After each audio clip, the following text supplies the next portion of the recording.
What is going on, everyone, and welcome back to Global Power Pulse. Today, we're diving right into a massive, rapidly escalating crisis over the Strait of Hormuz.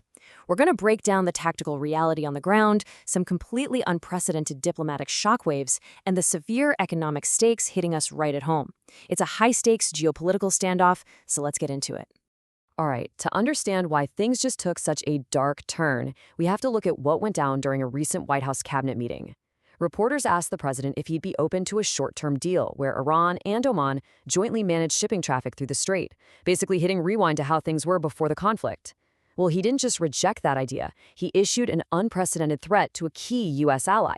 He literally said that Oman will, quote, behave just like everybody else and will have to blow them up. This is huge, guys, because Oman has historically been this crucial, neutral mediator in the region. And now they're basically being told to fall in line or face military force. And man, this perfectly illustrates the massive chasm between the two sides right now. Iran's foreign ministry fired back at the threat against Oman with equally sharp rhetoric. They released a statement calling the U.S. posture a dangerous sign of normalization of lawlessness and bullying in international relations. When you look at these statements side by side, it's incredibly clear that any hope for an immediate diplomatic ceasefire is practically non-existent. Section 1. The Oman Ultimatum. Diplomatic Breakdown. To truly grasp why this intense rhetoric is flying, we have to look at who actually controls international shipping traffic. The administration has drawn an absolute hard line in the sand here.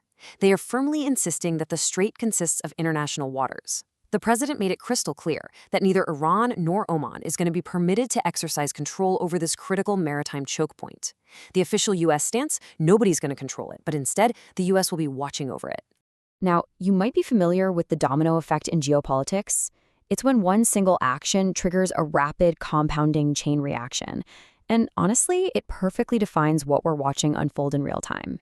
We're transitioning directly from heated rhetoric in Washington to an explosive compounding reality over in the Persian Gulf. Section 2. Explosions at Bandar Abbas, the ground truth. Let's move to the physical battlefield and see how this builds into a multi-front military escalation in just a matter of days. This timeline clearly maps the tit-for-tat escalation. It all kicked off on Monday with the U.S. launching defensive strikes on Iranian drones near the southern coast. Then, fast forward to Thursday at about 1:30 in the morning, 3 massive explosions hit east of the Iranian port city of Bandar Abbas. By Thursday morning, the Iranian Revolutionary Guard Corps, the IRGC, retaliated by striking a military base used by the U.S. in the Persian Gulf. The spillover was so fast that by Thursday afternoon, neighboring Kuwait had to activate its own air defenses.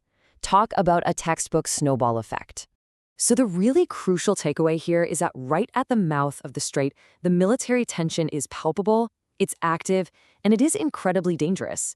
Iranian state media actually confirmed those air defenses were activated in Bandar Abbas. We're seeing both sides actively exchanging fire in literally one of the most highly sensitive and economically vital maritime zones on the entire planet. Section 3. Tactical Risks and Deterrence. With missiles and drones currently flying back and forth, we've got to analyze the profound tactical risks of attempting to patrol this waterway under the current conditions. Breaking down these complexities, it's easy to see how vulnerable naval patrols actually are here. First off, the strait is a really narrow geographical bottleneck, which makes maneuverability super difficult. Second, you have an active IRGC Navy presence right there, openly exercising what they call their sovereignty to control the waterway. Add to that Iran's increasing retaliatory drone and missile capabilities and the fact that neighboring airspace, like we saw with Kuwait, is already being compromised. Attempting to physically watch over and secure this space by force, it's basically a tactical minefield. Which leads us to the multi-billion-dollar question. Is U.S. military deterrence actually sufficient to prevent Iranian retaliatory drone strikes? Looking back at that timeline we just went through, despite American strikes aimed at neutralizing those exact threats on Monday, the IRGC still successfully launched an attack on a U.S. base, and Kuwait was forced to brace for impact. So this strongly suggests that, at least for the moment, deterrence might not be fully holding. Section 4. Pain at the pump. The economic hit. While the administration plays this tactical long game abroad, let's zoom back out to see how this abstract geopolitical chess match hits us at home. $4.42.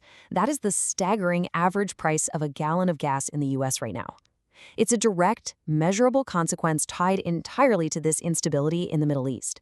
Just look at this surge. Prices have jumped a massive $1.48 since the conflict kicked off. We've gone from a pre-conflict average of $2.94 all the way to $4.42. We're looking at a 4-year high here, folks. And this is happening right before a major travel holiday and the highly contested midterm elections. Americans are literally feeling the burn every single time they fill up their cars. Section 5. A high-stakes gamble. Looking at those numbers, you're probably asking yourself, why isn't the administration rushing to make a deal to relieve this massive economic pressure? Well, it comes down to competing priorities. On one side, you've got the immediate pressures, surging gas prices, a threatened ally in Oman, and the looming midterm elections. But on the flip side, the president has explicitly stated he is in no rush and even noted he really doesn't care about the midterms in this context. He's banking on the belief that Iran is exhausted, that they are, in his exact words, negotiating on fumes. The administration's stated primary urgency is playing the long game, preventing Iran from ever obtaining a nuclear weapon, even if it means everyday Americans have to absorb an immediate financial shock at the gas pump. So this is truly a high-stakes game of chicken with global trade on the line.